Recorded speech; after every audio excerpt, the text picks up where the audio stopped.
আজি AICCয়ে অসমৰ প্ৰদেশ কংগ্ৰেছ কমিটিৰ সভাপতিৰূপে গৌৰৱ গগৈক নিযুক্তি প্ৰদান কৰিছে।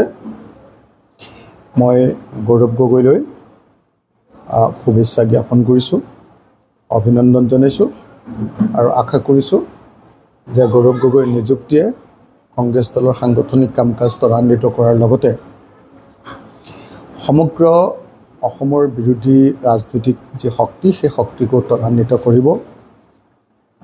ইউনাইটেড আমাৰ যিটো ফ্ৰণ্ট আছে সেইটোকো ত্বৰান্বিত কৰিব আৰু আমি সকলোৱে মিলি নিশ্চয় 2026 চনত বিজেপি দলক পৰাভূত কৰিব পাৰিম।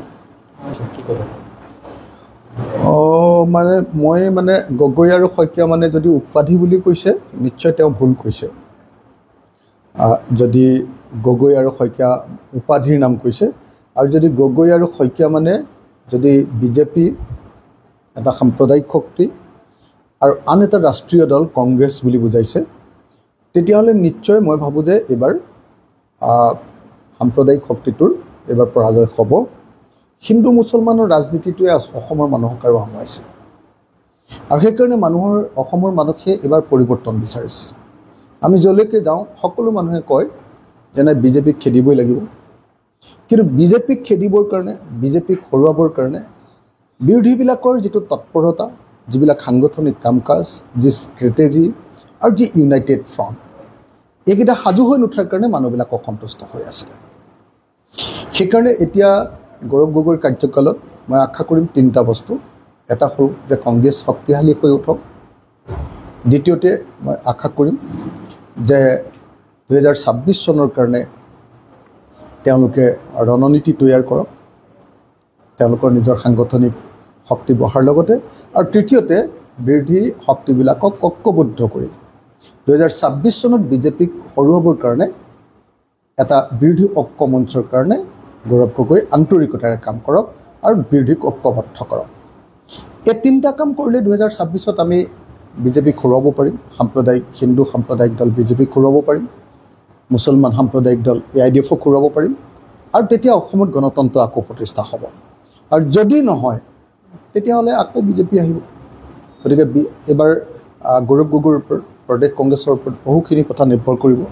আশা কৰোঁ আজি গৌৰৱ গগৈ ডাঙৰীয়াক শুভেচ্ছা জ্ঞাপন কৰাৰ লগে লগে একেটা সময়তে তেখেতক 2026ৰ কাৰণে ঐক্যবদ্ধভাৱে আগবাঢ়িবৰ কাৰণে আহ্বান জনাইছোঁ। আজি AICCয়ে অসমৰ প্ৰদেশ কংগ্ৰেছ কমিটিৰ সভাপতিৰূপে গৌৰৱ গগৈক নিযুক্তি প্ৰদান কৰিছে।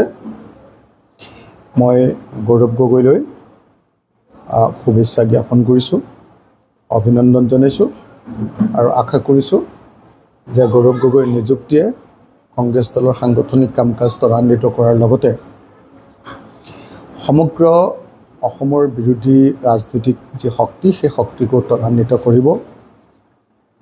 ইউনাইটেড আমাৰ যিটো ফ্ৰণ্ট আছে সেইটোকো ত্বৰান্বিত কৰিব আৰু আমি সকলোৱে মিলি নিশ্চয় 2026 চনত বিজেপি দলক পৰাভূত কৰিব পাৰিম। মই গগৈ আৰু শইকীয়া যদি উপাধি বুলি কৈছে নিশ্চয় তেওঁ ভুল কৈছে। যদি গগৈ আৰু শইকীয়া উপাধিৰ নাম কৈছে আৰু যদি গগৈ আৰু শইকীয়া যদি বিজেপি এটা সাম্প্ৰদায়িক শক্তি আৰু আন এটা ৰাষ্ট্ৰীয় দল কংগ্ৰেছ বুলি বুজাইছে, তেতিয়াহ'লে নিশ্চয় মই ভাবোঁ যে এইবাৰ সাম্প্ৰদায়িক শক্তিটোৰ এইবাৰ পৰাজয় হ'ব। হিন্দু মুছলমানৰ ৰাজনীতিটোৱে অসমৰ মানুহক আৰু আমুৱাইছে আৰু সেইকাৰণে অসমৰ মানুহে এইবাৰ পৰিৱৰ্তন বিচাৰিছে। আমি যলৈকে যাওঁ সকলো মানুহে কয় যেনে বিজেপিক খেদিবই লাগিব, কিন্তু বিজেপিক খেদিবৰ কাৰণে, বিজেপিক হৰুৱাবৰ কাৰণে বিৰোধীবিলাকৰ যিটো তৎপৰতা, যিবিলাক সাংগঠনিক কাম কাজ, যি ষ্ট্ৰেটেজি আৰু যি ইউনাইটেড ফ্ৰণ্ট, এইকেইটা সাজু হৈ নুঠাৰ কাৰণে মানুহবিলাক অসন্তুষ্ট হৈ আছিলে। সেইকাৰণে এতিয়া গৌৰৱ গগৈৰ কাৰ্যকালত মই আশা কৰিম তিনিটা বস্তু। এটা হ'ল যে কংগ্ৰেছ শক্তিশালী হৈ উঠক। দ্বিতীয়তে মই আশা কৰিম যে 2026 চনৰ কাৰণে তেওঁলোকে ৰণনীতি তৈয়াৰ কৰক, তেওঁলোকৰ নিজৰ সাংগঠনিক শক্তি বঢ়াৰ লগতে। আৰু তৃতীয়তে বিৰোধী শক্তিবিলাকক ঐক্যবদ্ধ কৰি 2026 চনত বিজেপিক হৰুৱাবৰ কাৰণে এটা বিৰোধী ঐক্য মঞ্চৰ কাৰণে গৌৰৱ গগৈ আন্তৰিকতাৰে কাম কৰক আৰু বিৰোধীক ঐক্যবদ্ধ কৰক। এই তিনিটা কাম কৰিলে 2026-ত আমি বিজেপিক হৰুৱাব পাৰিম। সাম্প্ৰদায়িক হিন্দু সাম্প্ৰদায়িক দল বিজেপিক হৰুৱাব পাৰিম, মুছলমান সাম্প্ৰদায়িক দল AIDF-ক হৰুৱাব পাৰিম, আৰু তেতিয়া অসমত গণতন্ত্ৰ আকৌ প্ৰতিষ্ঠা হ'ব। আৰু যদি নহয় তেতিয়াহ'লে আকৌ বিজেপি আহিব।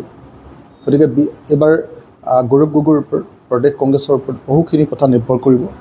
আশা কৰোঁ আজি গৌৰৱ গগৈ ডাঙৰীয়াক শুভেচ্ছা জ্ঞাপন কৰাৰ লগে লগে একেটা সময়তে তেখেতক 2026-ৰ কাৰণে ঐক্যবদ্ধভাৱে আগবাঢ়িবৰ কাৰণে আহ্বান জনাইছোঁ।